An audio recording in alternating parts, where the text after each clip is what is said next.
High সবাইকে, তোমরা সবাই কেমন আছো? তো মেলা অনেক দিন পর বাপের বাড়িতে এসেছি। বাপের বাড়িতে এসে আমাদের এখানে কিন্তু খুব সুন্দর একটা মেলা হয় প্রত্যেক বছর। তো প্রত্যেক বছর আর আসা হয় না, প্রায় বিয়ের 6 বছর পর আমি এই মেলা দেখতে যাব। ভীষণ আনন্দ লাগছে, ভীষণ খুশি হচ্ছে মনে মনে।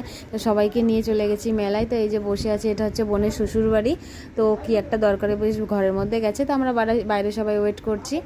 তো জানি না কতটা কি মেলা বসেছে, কারণ হচ্ছে ষষ্ঠীর দিনই হচ্ছে মেলাটা বেশি ভালো বসে। তো আমার বোন বলছিল যে আমরা যে সবাই মিলে যাচ্ছি, মেলাটা কি আদৌ কি বসেছে সেটা কি জানি না। তো আমরা বললাম চল তো যাই, দেখেই আসি মেলাটা কেমন কি বসেছে।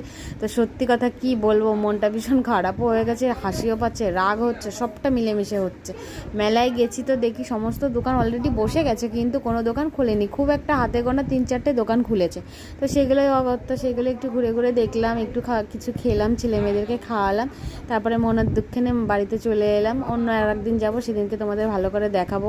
ভীষণ সুন্দর হয় মেলাটা। সবাই খুব ভালো থেকে, লাভ ইউ অল, টাটা।